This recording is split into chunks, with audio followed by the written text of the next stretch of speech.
Magandang gabi po, Barangay Carmen. Parang hindi po maganda ang gabi nila. Ayan, Isa pa. isa pa po. Magandang gabi po. Barangay Carmen. Yan, magandang gabi din po, ano? Yan, so kami po ay masaya dahil tayo po ay nandito na upang simulan po ang ating gabi-gabing lectures. Ayan, so welcome din po sa amin pong mga kaibigan mula sa Puting Kahoy. At welcome po sa ating gabi-gabing lecture. Ayan, muli kami po ay nagagalak sa muli ninyong pagsama sa amin dito sa ating pong nightly meeting na kung saan ay nakaranas po kami ng pag-ibig na galing po sa inyo.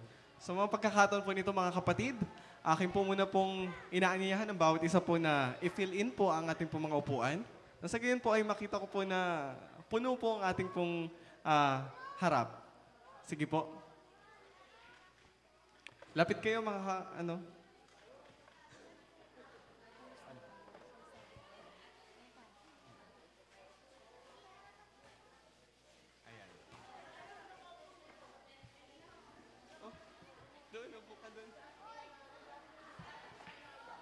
Alright. Ayan, maraming salamat po sa mga tumugon sa aking pong panawagan. Ngayon mga kapatid, kamusta kayo mga kapatid? Yan, mabuti daw po si nanay. Yan, Ayan. kamusta po? Kamusta kayo mga bata?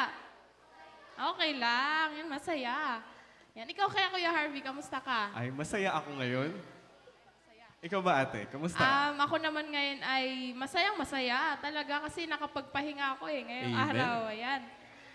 Nagkaroon ng refreshment sa utak. Di ba? Ayan, very good. So, ano pa? Ayan, muli mga kapatid, kung kayo po ay nasisiyahan sa ating pong pakikinig, sa ating pong gabi-gabing pagdalo dito po sa ating pong regalo ng pag-asa, muli po, kung kami po ay matapos sa aming pong gabi-gabi ditong programa, mga kapatid, akin po kayong iniimbitahan na sa ating pong channel sa radyo, na kung saan ito po ang... Ayan, sa channel po muna pala namin sa YouTube. Yan. Sa YouTube po, kung meron po kayong mga cellphone or yung TV po na may YouTube, ayan, basta po YouTube, ayan, pwede nyo pong i-search ang Hope Channel Philippines. At kung kayo po, halimbawa, ibang lingwahe niyo po, Bisaya, mas gusto niyo po, meron din po doon, ayan.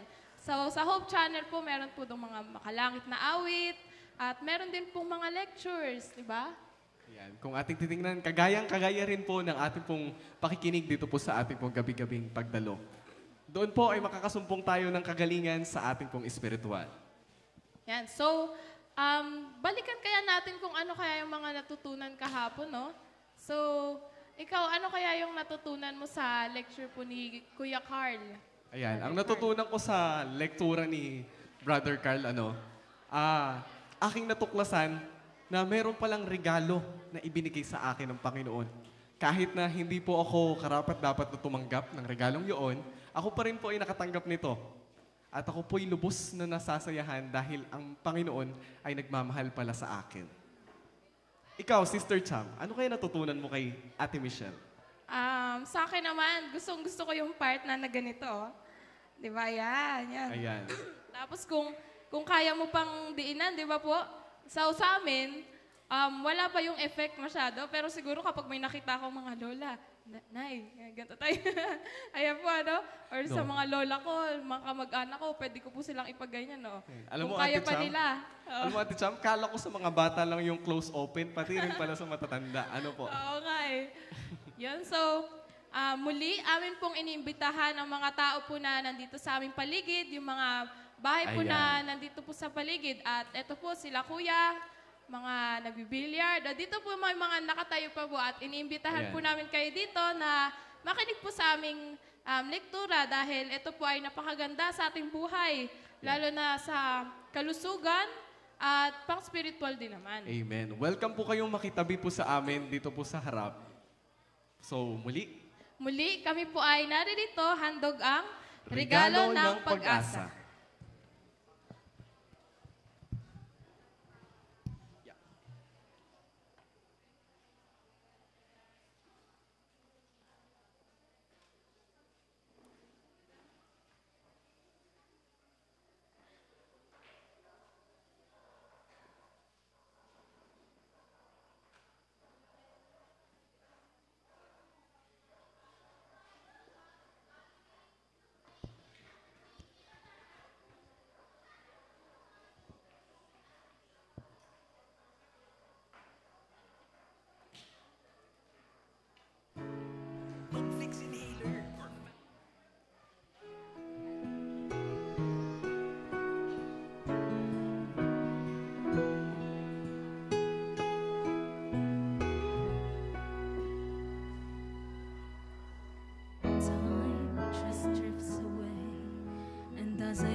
teaching me to be your servant, Lord. All along, your hand has been guiding me, shaping my life to be a beautiful song. All along, you've led me through. The things that you do would make me strong. Your love has been there all along.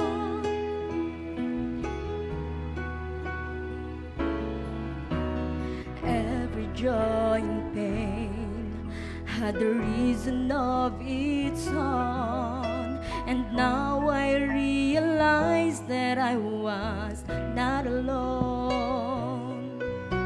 The changes, seasons of my life were not left up to chance. Lord, I know you were working to fulfill your plan. All along, your hand has been guiding me, shaping my life to be a beautiful song. All along, you've led me through. The things that you do would make me strong. And your love has been there all along. Tomorrow when I turn around and I look back on today, I will understand your purpose, and my thankful heart will say, all along, your hand has been guiding me, shaping my life to be a beautiful song. All along, you've led me through. The things that you do would make me strong. Your love has been there all along.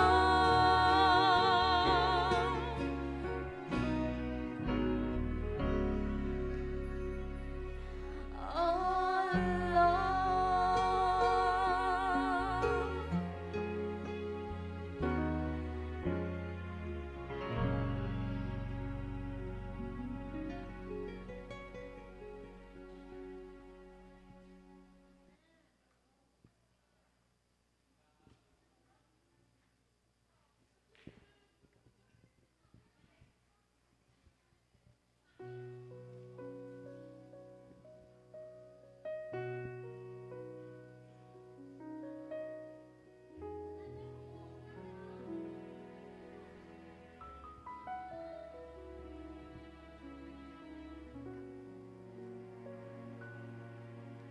Ikaw lang ang pag-asa ko, tanging ikaw ang buhay ko, Jesus.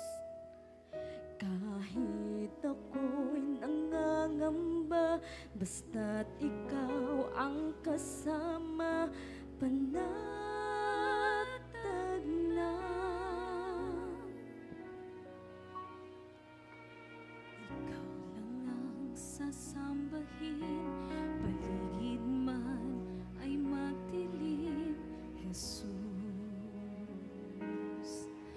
Kahit may suliranin man, ang tangi kong aawitan, ikaw lamang.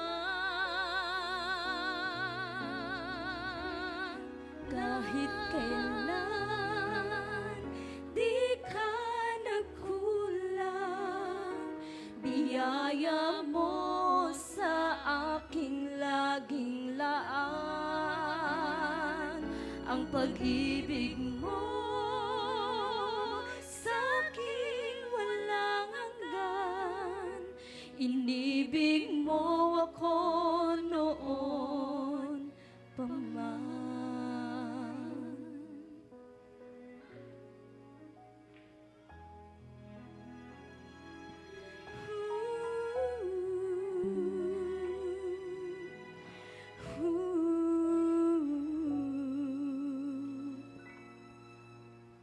Kaya't ika'y sasambahin, paligid man ay magdilim, Jesus.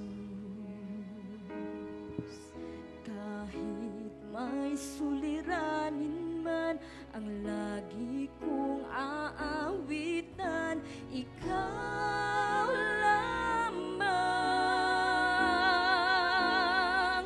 Kahit kailan di ka nagkulang, biyaya mo sa aking laging laan. Ang pag-ibig mo sa aking walang hanggan, inibig mo ako noon pa man. Kailan di ka nagkulang, biyaya mo sa aking laging laan. Ang pag-ibig mo sa aking walang hanggan, inibig mo ako noon pa man. Kahit kailan di ka nagkulang, biyaya mo sa akin laging laan. Ang pag-ibig mo sa akin walang hanggan, inibig mo ako noon pa man.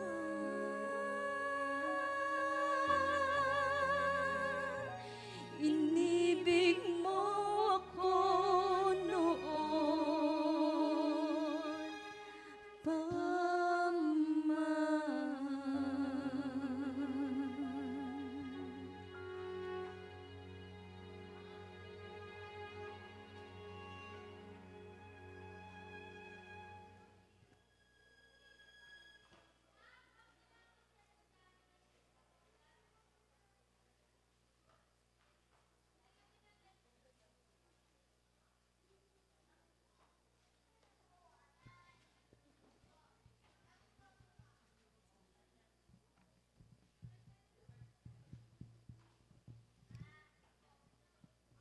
Tayo pong lahat ay tumayo at ating pong awitin ang ating team song.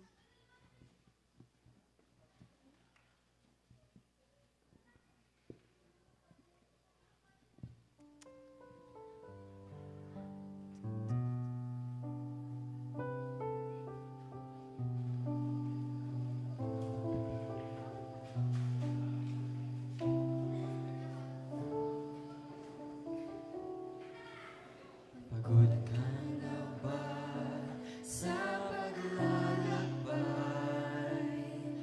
at hindi mo na alam kung anong paroroonan? Mapatak na naman mga luha sa mata at punong-puno ang isip mo ng mga problema. Huwag kang mabahala, may karamay kakaibigan, mundo ay pasal ng Panginoon natin. Lumapit ka lang sa Kanya, dakilang pag-asa. Jesus ang kasama sa landas na kay dilim, liwanag niya'y mapapansin. dakilang pag-asa. Buhay niya inialay nang makamtan natin ang buhay na walang hanggan.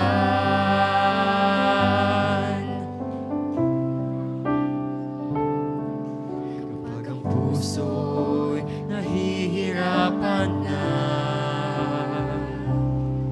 sugat ay lumalalim, hindi na gumagaling. Kapag ang iyong mundo ay para bang gumunaw na, hindi mo na alam kung ano ang gagawin. Huwag kang mabahala, manalangin ka kaibigan, pakikinggan niyang bawat hinaing. Lumapit ka lang sa Kanya, dakilang pag-asa. Si Jesus ang kasama sa landas na kay dilim, liwanag niya'y mapapansin, dakilang pag-asa. Buhay niya inialay nang makamtan natin ang buhay na walang hanggan. Dakilang pag-asa, si Jesus ang kasama sa landas na kay dilim, liwanag niya'y mapapansin, dakilang pag-asa. Buhay niya inialay nang makamtan natin ang buhay na walang hanggan. Nang makamtan natin ang buhay na walang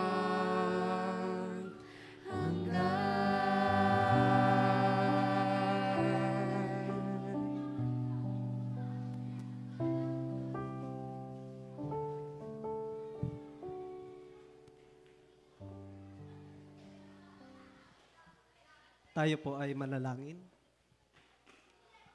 O Diyos na maibigin at dakila sa lahat na ang tahanan ay nasa mga langit, nagpapasalamat po kami sapagkat muli ay inyo po kaming dinala sa lugar na ito upang mapag-aralan namin ang regalo ng pag-asa na siyang inyo pong ipinagkaloob. At dalangin po namin, Panginoon, na tulungan kami na maibaling ang aming pong pakikinig sa inyo pong mga salita at sa mga lektura pang pisikal. At upang sa gayon ay ito'y maitanim din sa aming mga puso at isipan at magamit po namin sa aming pong pang-araw-araw na buhay. Marami pong salamat sa pagdinig sa aming panalangin sa pangalan ni Jesus. Amen.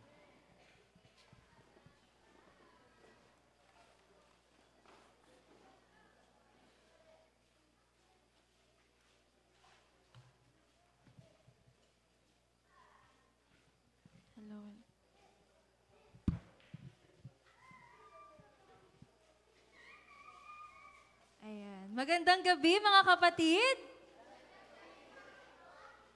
Gusto ko pong sundin kung paano po kayo nag-respond sa akin. Magandang gabi, kapatid. Ulitin po natin. Magandang gabi, kapatid. Ayan, hindi na nila alam kung kapatid ba ako, sister ba ako, ate ba ako. Ayan. Ngayon po, bago po ako magsimula sa atin pong lecture, pwede ko po ba kayong tanungin, ano po ang topic po natin kagabi patungkol sa kalusugan? Patungkol sa? Arthritis. Anong arthritis yon? Anong arthritis? Rayuma. Anong natatamaan ng rayuma? Mga kamay. Tsaka paa. Pwede daw po bang gumamit ng hot and cold? Pwede? Bawal ata. Pwede ba? Pwede. Sumasagot ata yung mga nag-a-apply na nung mga ano po natin, no, lecture. Ayan, thank you. Ngayon, di ba po kahapon, may 3 po tayong uri. Ngayon, i-open na po natin, ano kaya yung susunod nating topic? Sige po, pwede niyo po bang basahin yung nakapula? Osteoarthritis. Sabay-sabay po tayo. Osteoarthritis. Okay. Sister, kung last time, ito sinabi mo autoimmune. Ibig sabihin, mismo yung immune system ko, mismo yung parte ng katawan sa akin, na kung saan tumutulong, mismo yung cells ko, ang sumisira. Paano naman kapag sinabing osteoarthritis? Paano kaya to? Ito naman po yung sinasabi na degenerative joint condition. Ibig sabihin, napapanahon po. Kung ito ay napapanahon, sino kaya ngayon ang bida sa ating topic? Ano po? Kahapon, 20 to 40, bida po sa ating topic, di ba po? Ngayon, sino kaya ang ating bida?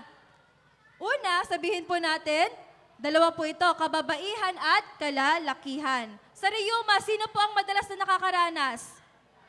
Babae, di ba po? Ngayon, ang makakaranas naman po ng ating osteoarthritis ay ang babae at lalaki na. Wala na po itong pinipili, pareha na po ito. Bakit po kaya? Ano po? Una, genetics po ito. Ano? And pangalawa, overuse of joints. Sino po ang mahilig maglakad? Sige po. Sino ang mahilig gumalaw-galaw? Ayan. Mukhang magkakasumba po tayo. Pwede po tayo mag-join. Titingnan po natin kung sino po talaga ang mahilig gumalaw-galaw. Ano po? Sige po. Sino po sa inyo ang nakaranas na kung saan ay nadapa? Nako. Sino sa inyo ang nadapa na? Ako, nadapa na rin ako. Sino ang nauntog na yung tuhod? Ang sakit nun. Ang pinakamasakit pong pagkauntog ay yung finger natin. Yung pinakamaliit sa paa, masakit yon, di ba po? Pero dito, nangyayari po ang osteoarthritis kapag po palagi nating nagagamit ang atin pong mga buto. Madalas po makakaranas nito yung mahilig talagang maglakad. Ano po?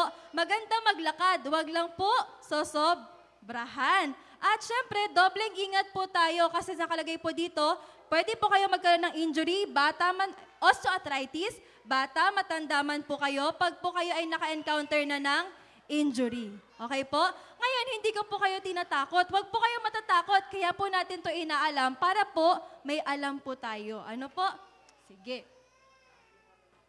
Ayan. Ang tinatamaang parte po nito ay tuhod, balakang, likod, balikat at kamay. May napapansin po ba kayo sa mga ginagamit dyan? Yung mga natatamaang parte? Kalimitan po na natatamaang parte dyan ay yung talagang bumubuhat sa atin pong pagkatao. Una, tuhod. Buhat-buhat na po lahat sa atin, hindi po ba? Yung balakang natin, buhat-buhat na yung from ulo natin hanggang sa tiyan natin. Sunod naman, likod. Talaga namang, yan po ang nakakonekta sa ating ulo. Di ba po? At balikat. Anong hawak ng balikat? Ang ating kamay. Dala-dala niya yan, hindi po ba? Sunod naman, kamay. Ano po kayang meron sa kamay? Alam niyo po, sabi po sa isang pag-aaral, kalimitan po na nagkakaroon ng sakit ay yung mga nagtatrabaho bilang cashier, teacher, nurses, at yung mga construction worker. Ano pong meron? Sila kasi yung gamit ng kanilang kamay. Sila yung laging pagod, gamit po nila yung kanila pong buong katawan at kanila pong mga joints. Ano po? Ngayon, ano po yung risk factors? Obesity. Sister, nasa tuhod tayo, bakit kasama naman yung obesity dyan? Yung nasobrahan sa timbang.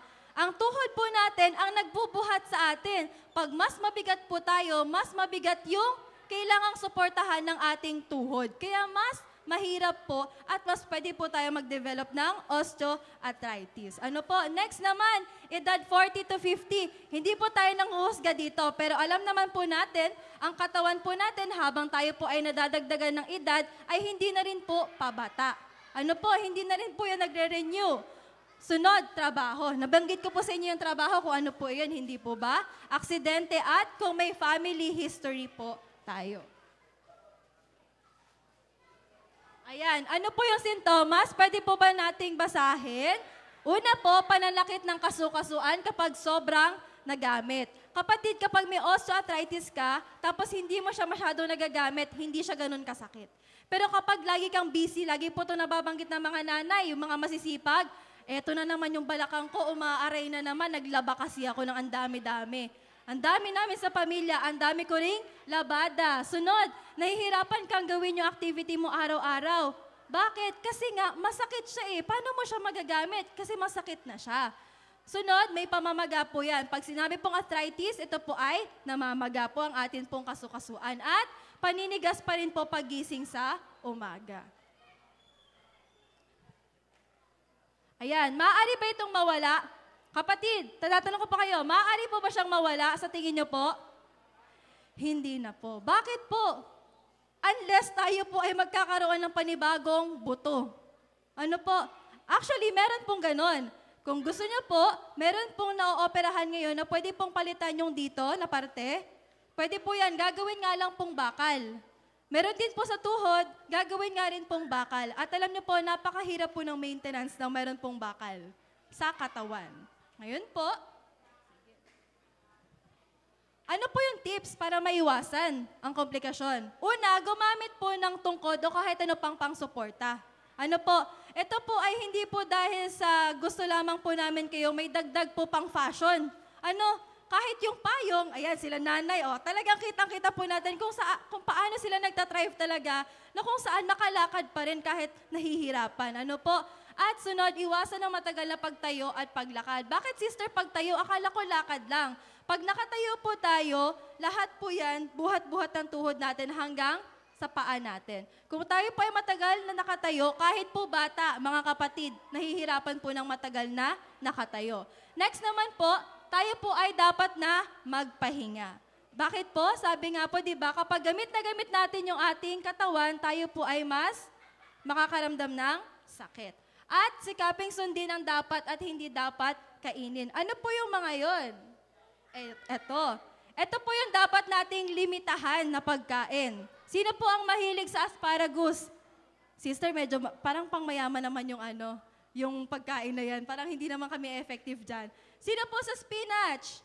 Mahilig. Sa mushroom at sa cauliflower. Ito po, pwede naman po natin kainin. Ano po? Pero lilimitahan lang po natin. Pag sinabing lilimitahan, pwedeng kainin pero konting amount lamang po. Ano po? At ano yung pwede nating kainin kung walang cauliflower? Pwede po tayo mag-broccoli at yung leeks. Ano po? Oh? Ayan, leeks. Hindi ko alam yung Tagalog ng leeks. Ano po? Ano yung dapat iwasan? Ito, sino ang mahilig sa adobong atay? Masarap po ito. Ano ko? Ayan. Ayan, yung adobong atay, dapat pong iwasan yan. Pag nakakaramdam na po kayo ng pananakit sa kasukasuan po ninyo, ano po, please lang po, tulungan po natin yung sarili natin. Ano, kahit gaano kasarap, wag na po nating tikman, sabaw na lang siguro. Ano po, masarap sa kanin yon. At sunod po, bagoong. Masarap to kapag may mga noodles eh. Alam ko may mga gusto na to kapag may noodles, bagoong. At dalata. Mga kapatid, dalata pa rin po ay hindi po natin ini-encourage na kainin. Bakit po? Mabilis po siya maging isang sugar sa ating katawan. Ano po? At kapag marami po tayong sugar sa katawan, mas mabilis po tayong tataba. Okay po? At scallops. Ano po? Yun po yung, hindi ko alam kung kabibi yung tawag dyan, pero iba po kasi siya sa talaba at saka po sa tahong. Kaya hindi ko po alam yung Tagalog ng scallops. Sabi po ay kabibe daw. Ayan. At next naman po, tamang postura. Tignan nga po natin, wag po kayong gagalaw. Sino ang nakatamang posture ngayon? Sino kaya ang may tamang postura ngayon? Tignan po natin. Sino po kaya ang may tamang postura? Nakikita niyo po ba yung may bilog? Yung may bilog, yun po yung tamang postura. Yung may X, yun po yung maling postura. Sino po? Sige nga po, sino ang proud na sinasabing tama, sister, yung upo ko ngayong gabi na to? Nasa zero? Ayun! Meron na. Nako, fresh na fresh po talaga. Kapag po galing Zumba, energetic po talaga siguro. Ano po? At hindi lamang po yan. Mapapansin niyo po, sa pagtayo, meron din pong proper posture. Ano po? Hindi nakaganon, hindi nakaganon. Paano? Naka-straight. At nakatingala, hindi po tingala, parang ito lang, straight lang yung tingin nyo. Okay? Okay? Okay. Ngayon, Sa mga nagko-computer dyan, ito ang tamang proper posture. Ano po? Kung mapapansin nyo, meron po yung suporta sa paa. Meron pong suporta dapat sa paa kapag po tayo ay malimit o madalas na gumagamit ng computer. Ayan. Bakit, sister? Nakikita nyo po yung mga pula na yan? Kapag po mali yung posture natin, yan po ang madalas na sasakit sa atin. Ngayon, magrereklamo tayo, no? Ang sipag po kasi natin, alam niyo po, sakit ko po ito nung online class pa. Ang sipag ko naman, pero ang sakit lang talaga ng likod ko. Dahil po yan sa maling postura. Ano po? Ayan. At mga kapatid, dito po nagtatapos ang atin pong osteoarthritis. Okay po? Pero bago po yun, meron pa akong gustong i-share sa inyo. Yung number 6 po doon, pwede nyo po siyang gawin sa bahay. Pero, suportahan nyo lang po yung likod ninyo, okay? Humanap po kayo ng roll yung tuwalya. I-roll nyo po yung tuwalya. Pagka-roll nyo po ng tuwalya, ilagay nyo po sa likod. Nakaupo po kayo nito ha, nakaupo po kayo. Tapos, try nyo po iganon yung paa nyo. Ipit-ipit nyo lang po. Ano po? At kailangan nyo po siyang gawin 20 seconds. Okay? At ngayon, tuhod lang ba yung pwede nating ayusin? Hindi po. Kaya inaanyayahan ko po kayo, pwede po bang tumayo ang lahat? I-try po natin yung exercise na to. Dalawa lang po to, pero napakadali lang po nito. Okay? Okay. Number 1, tumingkayad po tayo. Pero hindi po yung tingkayad na matagal, ha? Hindi po matagal. Okay, pag binilang ko po yung 1, 2, baba na po, okay? 1, 2, 1, 2 lang po tayo. Okay, go. 1, 2, 1, 2, 1, 2, 1, 2. Okay, next naman po. Okay. Mga nanay. Okay po. Para po maiwasan po natin yung aksidente, hawak po kayo sa upuan. Kapag po hindi na kaya, hawak po sa upuan, sa unahang upuan. Tapos, paano ba to? Sa mga kuya na nakakakita, pakituruan po yung mga nasa likod. Yung atin pong paa, ganto-ganto po natin. I-curve lang po natin, tapos ganun-ganun lang. Yan. Ganyan-ganyan nyo lang po yan. Kada umaga, pwede nyo po yung gawin para po maiwasan yung pananakit ng inyo pong tuhod. So, pwede na po kayong umupo. Ayan. At muli po, ay salamat po sa inyong pakikinig. Bagaman, konti lang po yung oras natin. Bukas, ay hindi na po natin ipagpapatuloy ang gouty arthritis. Bakit po? Good news, bibigyan ko po kayo ng copy kung paano po yung pagkakaiba-iba ng 3 po nating arthritis. Actually, 100 po yung arthritis natin. Okay po? So, bukas po, another topic na po tayo. Muli po ay salamat po sa inyong pakikinig.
ako, Panginoon, nag-iisa nalulumbay. Di batid ang aking gagawin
Diyos lang ang tanging sandigan mo.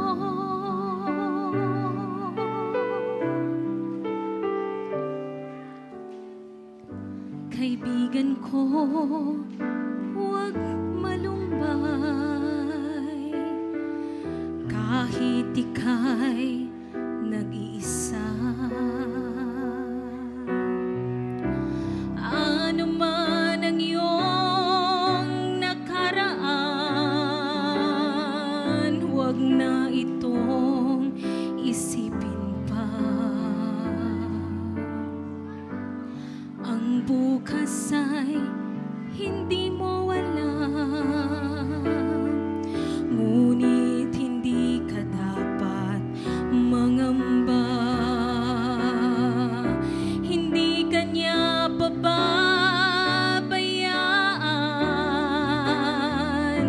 ialay ang lahat sa Kanya. Maging madilim man ang gabi, ay darating din ang umaga. Huwag mag-alala, magtiwala sa Kanya. Kung ano man ang gumugulo sa isip mo, ang Diyos lang ang tanging sandigan mo. Maging madilim man ang gabi, ay darating din ang umaga. Huwag mag-alala, magtiwala sa Kanya. Kung ano man ang gumugulo sa isip mo, ang Diyos lang ang tanging, ang Diyos lang ang tanging, ang Diyos lang ang tanging sandigan mo.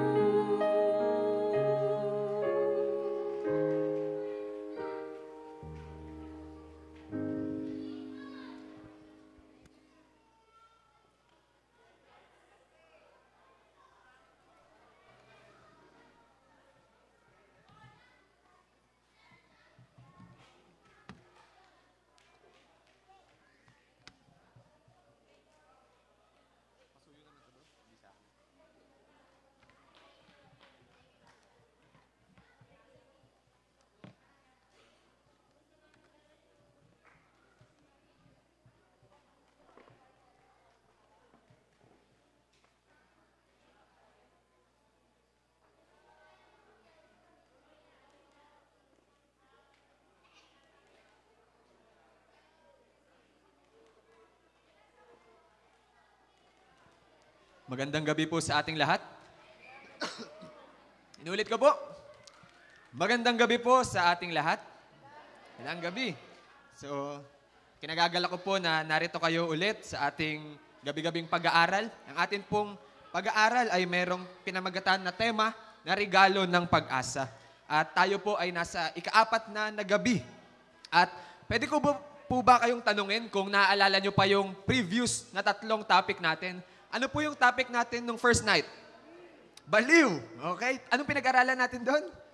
Biblia. Pangalawang araw, o pangalawang gabi? Pagpili. Anong pinag-aralan natin? Ang kasalanan. Number 3, kagabi, ang pagtubos o ang kaligtasan. Ngayong gabi naman, mga minamahal, ang pag-aaralan po natin ay ang kautusan o ang 10 utos ng Diyos. Bago po tayo magsimula, tayo muna yumuko para sa ating panalangin. Tayo po ay manalangin. Panginoong Hesus, iniimbitahan ka po namin sa araw na ito, Panginoon. Panginoon, gamitin mo po ko para magsambit lamang ng mga bagay na makatotohanan at hindi po mga kasinungalingan, Panginoon. Iniimbitahan po namin ang iyong banal na Espiritu Santo na sana ay makapag-focus po kami sa iyong aral sa gabing ito. Ito po ang aming samot dalangin sa iyong pangalan. Amen. Narinig na po ba natin ang 10 utos? Okay, narinig po ba natin yung 10 commandments? Usually sa mga tahanan natin, meron tayong mga nakapaskil, na 10 commandments. Meron po akong nakitang t-shirt online. Gusto ko po siyang bilhin pero hindi ko mahanap. At ito po ang sinasabi sa t-shirt. Buti pa ang Diyos, 10 lang ang utos. Ang asawa ko, unlimited. Amen po ba sa mga mister dyan? Wag niyo pong, wag kayong tatawa, mag-aaway ho kayo pa uwi. So, matanong lang natin, sino nga ba ang sumulat ng 10 utos? Sinong gumawa ng 10 utos? Ayon sa Exodo 31:18, sinasabi dito sa ating banal na kasulatan, pagkatapos na makapagsalita ang Diyos, sino daw? Ang Diyos. Sa kanya sa ibabaw ng bundok ng Sinai, kanyang ibinigay kay Moises ang 2 tipyas ng tipan, ang mga tapyas na bato na sinulatan ng daliri ng Diyos. So sino daw gumawa ng 10 utos? Ang ating Diyos. Ginamit niya ang kanyang sariling daliri. Kumbaga, yung 10 Commandments, napaka-special niya sa ating Panginoon. Ayaw niyang iatas siya sa mga tao. Ayaw niyang magkamali yung tao. Ganun ka-special sa Panginoon. Ganun siya kaseryoso pagdating sa ating banal na kautusan. Yan. May tanong dito na, ano nga ba ang laman ng 10 utos? So, pag tinignan po natin dito sa Biblia, may kita po natin siya, word for word, sa Exodo 20. Yan. So, para makita natin ang nilalaman ng kautusan, kailangan natin pumunta sa Exodus chapter 20. At ito po ang nakasulat sa 10 utos ayon sa Exodo. Okay lang po ba na ako ang babasa ng puti, kayo po ang babasa ng dilaw? Okay po ba? Okay. Let's start. Huwag kang magkakaroon ng ibang mga Diyos sa harap ko. Huwag kang gagawa para sa iyong sarili ng larawan na inukit o ng anumang kawangis ng anumang nasa langit sa itaas o ng nasa lupa sa ibaba o ng nasa tubig sa ilalim ng lupa. Huwag mo silang yuyukuran o paglilingkuran man sila. 3, huwag mong babanggitin ang pangalan ng Panginoong mong Diyos sa walang kabuluhan. 4, alalahanin mo ang araw ng Sabat upang ingatan itong banal. 5, igalang mo ang iyong ama at ang iyong ina upang ang iyong mga araw ay humaba sa lupaing binibigay sa iyo ng Panginoon mong Diyos. 6, huwag kang papatay, huwag kang mangangalunya, huwag kang magnanakaw, huwag kang magsisinungaling, at huwag kang magnanasa sa hindi mo asawa at sa hindi mo pag-aari. Pag binasa niyo po yung banal na kasulatan, parang ganyan po yung inyong mababasa. Ako ay may ikukwento sa inyo.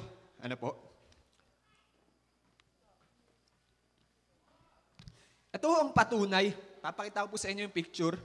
Okay? Ito ang patunay. Okay?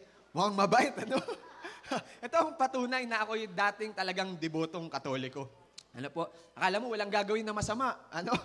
So, nung unang gabi, nabanggit ko po sa inyo yung aking general average nung aking grade 12. Ilan po yung aking general average? Bakit yun yung naaalala nyo? 75.78. Bakit ko ito nabanggit? Sa aming paaralan, sa Catholic school, meron kaming subject nung ako'y grade 8. Ewan ko kung anong edad ba ang grade 8. Pero meron kaming subject na Christian living. At naalala ko, meron kaming quiz o exam. At kakaiba tong exam namin. Sabi ng teacher namin, yung exam nyo, about lang siya sa 10 utos. Sa uluhin nyo, tapos isusulat nyo sa papel, yun ang lalabas sa exam. Pero, ang interesting dito sa quiz namin ay, talagang, mabusisi ang pagsusulat. Kailangan kung capital ang kailangan, capital. Kung maliit, maliit. Kung may tuldok, kailangan may tuldok. Kung may kama, may kama. Bagamat, ako'y, alam niyo na, bulakbol at di interesado sa pag-aaral. Ngayon, sa 10 Commandments namin na quiz, nag-aral po ako. At 40 kaming magkakaklase. At 7 po ang naka-perfect. At 1 po ako dun. Ayun, Ngayon, bakit ko ito binabanggit sa inyo? Hindi niyo ako pwedeng akusahan na hindi ko alam ang 10 utos dahil perfect ako. Kayo po ba perfect? Ano? So hindi niyo ako pwede sabihin, brother, hindi mo alam ang sinasabi mo. May patunay ako, perfect ako sa 10 Commandments. Sa Catholic Church sa aming tinitirahan, merong ganitong nakapaskil. Ano po? Yan po, merong 2 tapyas ng bato. At nung grade 8 po ko, dyan ko nalaman at na-memorize yung 10 Commandments. Pagdating ko ng grade 12, dyan na pa ako nagsimula magbasa ng Biblia. Ano po? Tinignan ko yung mga nakasulat sa Biblia at nagtaka ho ako. Ano? Nung pagkumparahin ko ang tinuturo sa amin sa school na 10 Commandments at ang nakasulat mismo sa banal na kasulatan, napansin ko na may malaking pinagkakaiba. Iba ang kanilang itinuturo sa amin at iba ang nakasulat sa salita ng Diyos. Tingnan po natin ang pagkakaiba. Ito pong nasa kanan, ito yung tinuturo sa amin sa eskwela at ito namang pong lalabas dito ay ang nakasulat mismo sa Biblia. Unang, nakalagay dito, huwag kang magkakaroon ng ibang mga Diyos. Ikumpara natin dito, halos pareho. Nandyan ang Diyos maliban sa akin. Ikalawa naman, kautusan ayon sa inukit na larawan at huwag kang yuyoko at huwag kang mananalangin sa kanila. Ikumpara natin sa pangalawa. Makikita pa ba natin siya? Saan napunta yung inukot na larawan, yung yuyukuran at paglilingkuran? At kung babasahin nyo, huwag kang magpapahamak na manumpa sa ngalan ng Diyos. Saan napunta ang ikalawang utos? Pangatlo, sa Biblia, huwag mong babanggitin ang pangalan ng Panginoon sa walang kabuluhan. Number 3, ayan po naging number 2 dito.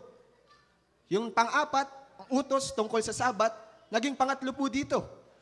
Nakikita niyo po? Sumunod, sa ikalawang tapyas ng bato. Number 5 sa Biblia, igalang ang iyong ama at ina. Bakit narito? Pang-4. Bakit narito? Huwag kang papatay, ika-6. Dito, pang-5 at mga iba pa. Okay? Nakikita nyo, nagkakaiba yung kanilang numbering. Naiintindihan niyo po ba? Nagkaiba yung kanyang numbering. Ano po? Ngayon, kung pag-aaralan natin kung ano ang nangyari, ay parang ganito po. Ang ginawa po nila, ang tinuturo nila sa amin, ay ang pangalawang utos ay talaga namang binura nila completely. They have erased it completely. Yan po ang tinuturo sa amin. Ngayon, kung buburahin mo ang ikalawang utos, ganito ang magiging itsura. Magkakaroon ng blanco. Pwede ka bang magturo ng may blanco? Hindi po. Ngayon, anong ginawa nila para umayos ang numbering? Yung number 3, nilagay nila sa number 2. Yung number 4, inangat nila. At yung lahat pa. Parang ganito po. Ayan, magkamukha na sila nung tinanggal yung number 2. Ngayon, basic math. 10 minus 1. 10 minus 1, children. 10 minus 1 is 9. Meron bang pwedeng magturo na siyam lang ang utos ng Panginoon? Hindi ba't wala? Ano po? Ngayon, ano po ang nangyari? Kung babawasan mo ng isa, hindi ba't magkakaroon ng kulang? Di ba? Ngayon, ano pong ginawa nila para magkaroon sila ng 10? Hindi ka pwedeng magturo ng siyam lang. Ganito po ang kanilang ginawa. Kung mapapansin nyo, ang huling commandment sa ating banal na kasulatan ay huwag kang magnanasa sa iyong asawa at sa iyong pag-aari. Ano po ang ginawa nila para sumakto ang number? Ang isa pong commandment ay hinati nila sa 2. Imbis na number 10 lang, asawa at pag-aari, ginawa nilang 9 and 10. Yan po, makikita natin, huwag kang magnanasa sa hindi mo asawa at huwag kang magnanasa sa hindi mo pag-aari. Hindi lamang po yan. Kung mapapansin natin, ang ika-4 na utos, ano po ang nakasulat? Ano po nakasulat? Pakibasa? Sabat. Pero ano po ang pinalit nila? Linggo. Binura po nila ang Sabat at itinuro ang linggo. Ito po ang tinuturo sa amin, sa aming school. Ano po? Nakikita po ba natin yung mga binago? Malinaw po ba? Tinanggal ang pangalawang utos. Hinati ang ika-10 para maging 10.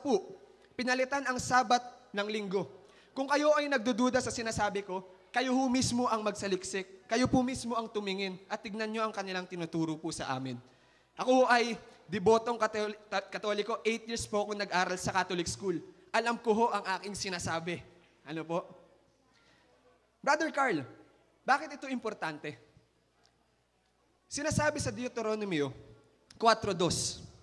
Sabi dito, huwag niyong daragdagan ni babawasan ang salita na aking inuutos sa inyo. Sa Revelation, sinabi dito, sa 22:18-19, merong babala sa atin ang Panginoon.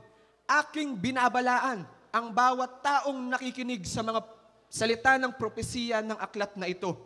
Kung ang sinuman ay magdagdag sa mga ito, idaragdag sa kanya ng Diyos ang mga salot na nakasulat sa aklat na ito.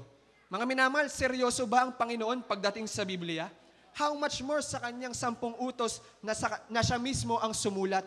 Ano pa? Huwag magdadagdag. Sabi ng Panginoon, kung sino man ay mag-alis sa mga salita ng aklat ng propesiya na ito, sabi ng Panginoon, aalisin ng Diyos ang kanyang bahagi sa punong kahoy ng buhay at sa banal na lunsod na nakasulat sa aklat na ito. Kung ikaw ay magbabawas, aalisin ng Panginoon ang pangalan mo sa aklat ng buhay.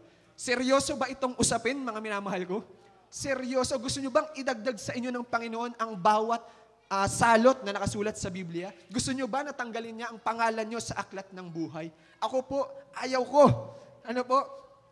Kung ikaw ay magdadagdag at magbabawas, binabalaan ka ng Panginoon.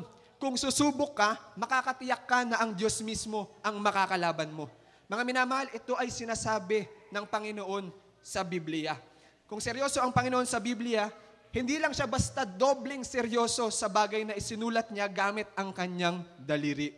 Ito'y hindi maliit na bagay. Ito'y 10 utos ng Diyos para ito ay subukang baguhin ng tao. Para ito ay subukang baguhin ng tao. Hindi ba parang nakakatakot kung babaguhin natin ang 10 utos? Ako, natatakot ako personally. At mga minamahal ko, yung sinulat ng Diyos, mas marunong pa ba tayo sa Kanya para palitan natin?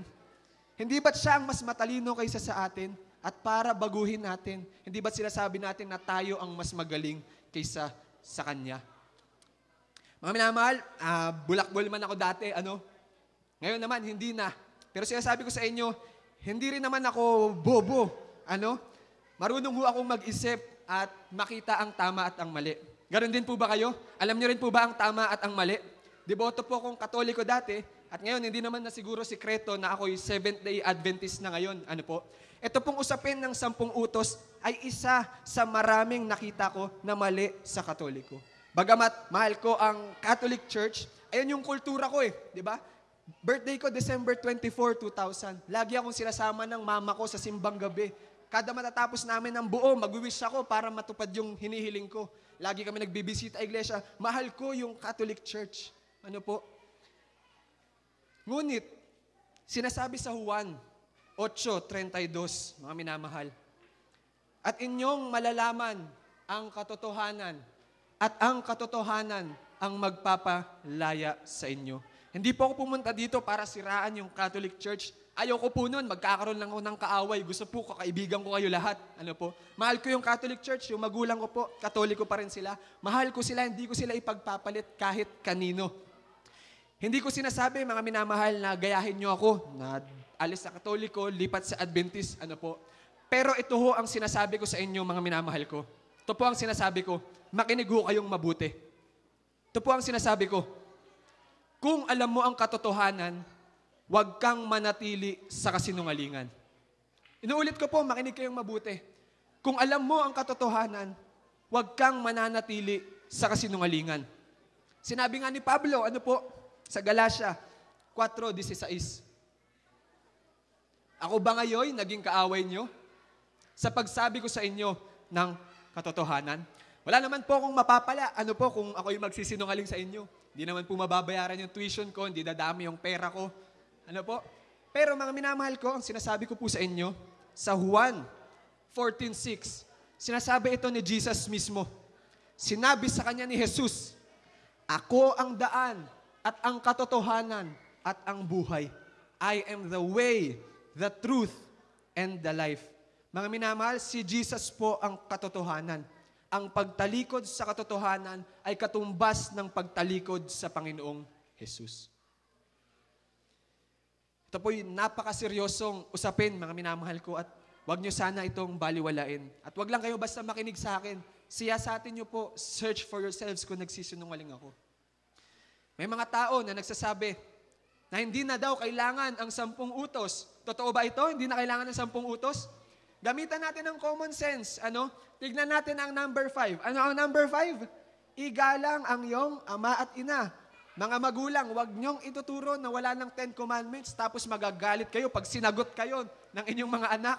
Mga minamahal ko, sabi sa 5 utos, igalang mo ang iyong ama at ang iyong ina para humaba ang iyong buhay. Hindi po totoo na pansit ang papahaba ng buhay. Ang pagsunod po sa magulang, yan po ang nakakahaba ng buhay. Amin po ba? Yan, dapat sundin natin at mahalin natin ang ating mga magulang. Hindi na daw kailangan ng 10 utos. Pwede na bang pumatay? Tagain kaya kita. Ano? Joke lang po, ano? Di mo ako mananakit. Ngayon, pwede na bang mga lunya? Sabihin mo yan sa asawa mo. Wala nang 10 Commandments, mag-aasawa na ako panibago. Panain ka talaga ng asawa mo. Sinasabi ko sa inyo. Ngayon, pwede na bang magsinungaling? Pwede na bang pumatay? Pwede na bang mainggit? Kung titignan natin tong 5 na ito, kailangan pa rin natin siya. At kung kailangan natin ang kalahati ng 10 utos, hindi kaya marahil kailangan din natin ang 10. Ano po? Mga minamahal, ang 10 utos ay importante sa bawat lugar at bansa. Ngayon, ano ba ang pangunahing layunin ng 10 utos? Sa unang 1:3-4, ang sino mang gumagawa ng kasalanan ay lumalabag din naman sa kautusan. At ang kasalanan ay paglabag sa kautusan. Itinuturo ng kautusan kung ano ang kasalanan. Sabi sa Galatia 3:24, ano pat ang kautusan ay siyang naging tagapagturo natin upang ihatid tayo kay Kristo. Yung 10 Commandments, inihahatid niya tayo kay Jesus. The 10 Commandments points us to our Savior.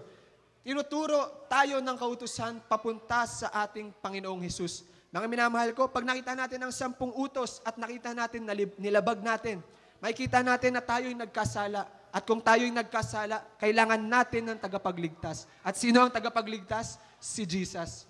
Kaya, kung wala ang kautusan, wala ang kasalanan. Kung wala ang kasalanan, hindi kailangan ng tagapagligtas.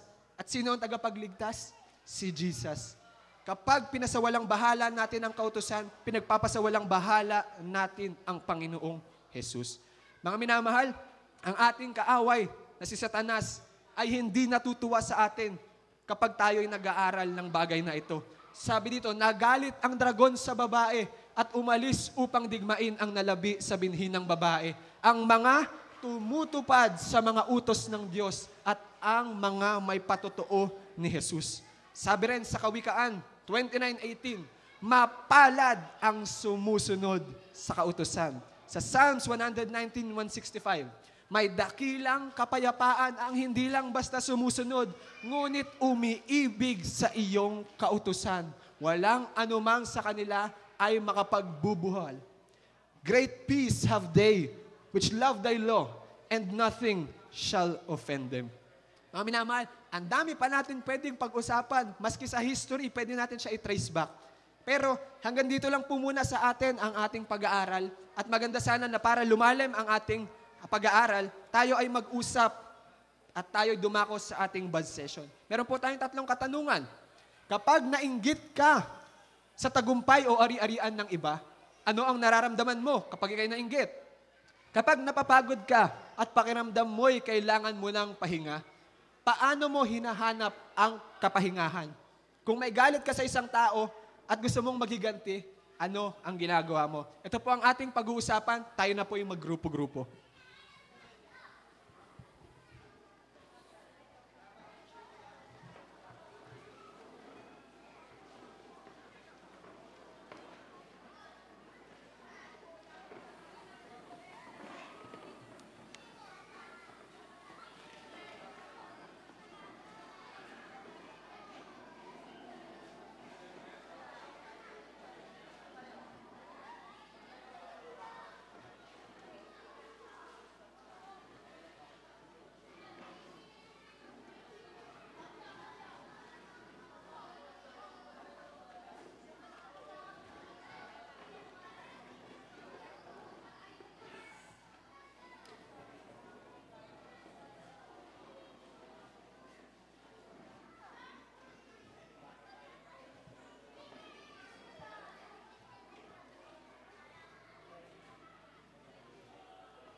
Sadyang kay buti ng ating Panginoon, magtatapat sa habang panahon.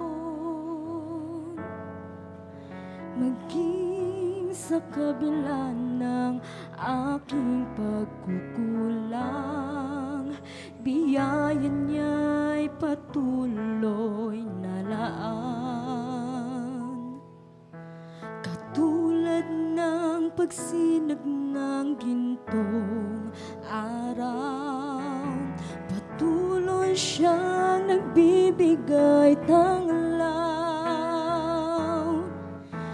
Kaya sa puso ko't damdamin, katapatan niya'y aking pupurihin. Dakila ka, O Diyos, dapat kang ang tunay, magmula pa sa ugat ng aming lahi. Mundo'y magunaw man, maaasahan kang lagi, maging hanggang wakas nitong buhay.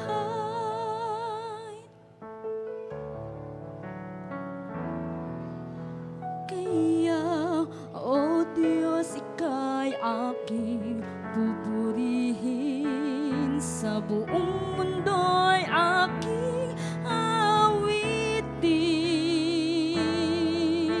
Dakila ang iyong katapatan,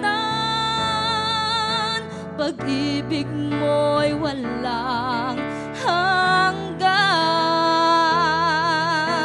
Dakila ka, O Diyos, tapat kang ang tunay, nagmula pa sa ugat ng aming lahi. Mundo'y magunaw man, maaasahan kang lagi, maging hanggang wakas nitong buhay. Dakila ka, O Diyos, sa habang panahon, katapatan mo'y matibay na sandigan.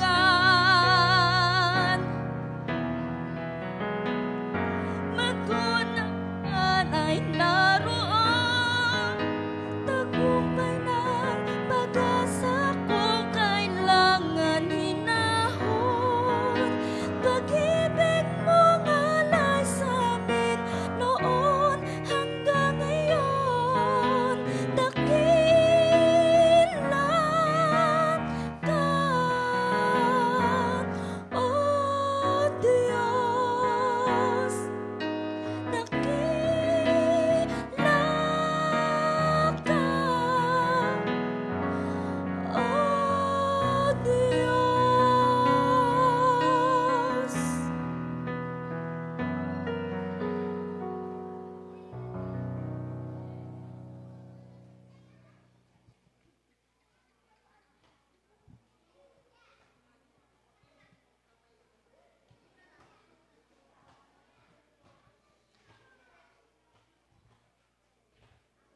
Ang atin pong pinag-aralan sa gabing ito ay walang iba kundi ang kautusan ng ating Panginoon. Kung ating susubukan na sundin ang kalooban ng ating Panginoon, marahil ay sa una, makikita natin na ito ay hindi madali. Hayaan niyo ako na ikwento sa inyo ang isang storya. May isa pong babae na nakapag-asawa siya ng isang sundalo na may itsura. Noong sila ay magsama na, after ng kanilang kasal, napag-alaman ng babae na napaka-stricto pala nitong kanyang napangasawa. Binigyan siya ng lalaki ng listahan ng mga kailangan niyang gawin sa araw-araw. Gumising ng alas 5 sa umaga, magplansya ng uniforme, almusal at baon ng mga bata, almusal at baon niya, maglaba, at maglinis, at marami pang iba. Kapag hindi nasunod ng babae ang mga nasa listahan, nauuwi sila ng kanyang asawa sa sakitan at mga masasakit na salita.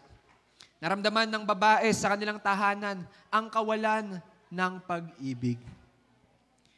Noong lumipas ang mga ilang taon, ang lalaki na kanyang napangasawa, ito'y sa kasamaang palad namatay sa isang misyon sa kanilang sapagkat siya'y isang sundalo. At yung babae, natuto na siya sa kanyang pagkakamali at siya'y nakapag-asawang muli. Ngayon, yung kanyang asawa talaga munang kinilala muna niya bago niya pakasalan. Ang pamilya nila ng kanyang panibagong asawa ay naging isang pamilya na puno ng pagmamahalan. Ang kanyang bagong asawa ay tiyak nga namang mapagmahal. Ramdam na ramdam ng babae sa kanyang tahanan at sa kanyang puso ang pag-ibig ng kanyang bagong asawa. Isang araw sa kanilang pagsasama, binuksan ng babae ang kanyang drawer at nakita niya yung lumang listahan sa kanyang nakaraang asawa. At sa kanyang galit, siya'y nagmukmok. Sabi niya, gising ng umaga, plancha ng uniforme, almusal, baon ng bata at niya, laba, linis. Sa galit niya, nagmukmok siya ng nagmukmok. Sabi niya, wala, di ako makapaniwala na sinunod ko tong lalaki na ito. Pero, ang narealize ng babae, yung mga nakalagay sa kanyang listahan, ginagawa niya pa rin para sa kanyang panibagong asawa. Siya ay gumigising pa rin ng alas 5. Siya ay naglilinis pa rin, naghahanda ng baon at namamalansya. Nakita niya, ginagawa ko rin naman pala ito sa aking panibagong asawa. Mga minamahal, ano ho ang naging malaking kaibahan ng dalawang relasyon at ng dalawang pagsasama? Ang naging malaking kaibahan ho ay walang iba kundi ang pag-ibig. Sabi sa Juan 14:15, sabi ng Panginoong Hesus sa atin, kung ako'y inyong minamahal, ay tutuparin ninyo ang aking utos. Ikalawang Korinto, ang pag-ibig ni Kristo ang humihimok sa atin.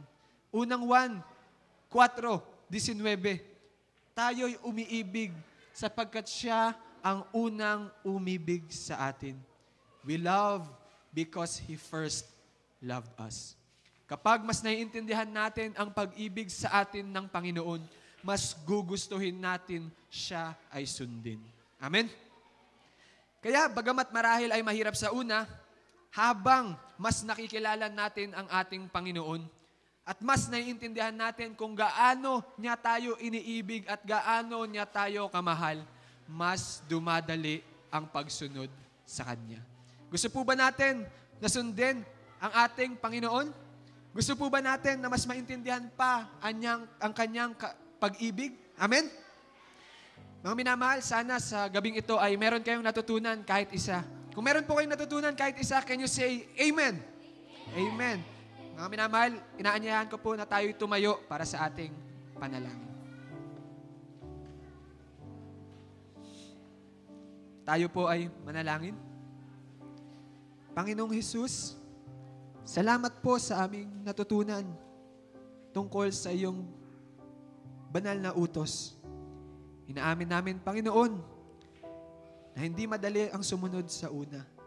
Kaya, Panginoon, gusto namin mas maintindihan pa ang pag-ibig mo sa amin. At kapag amin itong naintindihan, mas susunod at mas gugustuhin namin na ikaw ay sundin, Panginoon. Salamat, Panginoon, sa iyong pagmamahal sa amin. Hipuin ang aming puso sa tamang direksyon. Iniimbitahan ka namin sa aming buhay. Ito'y aming samot dalangin sa iyong pangalan. Amen.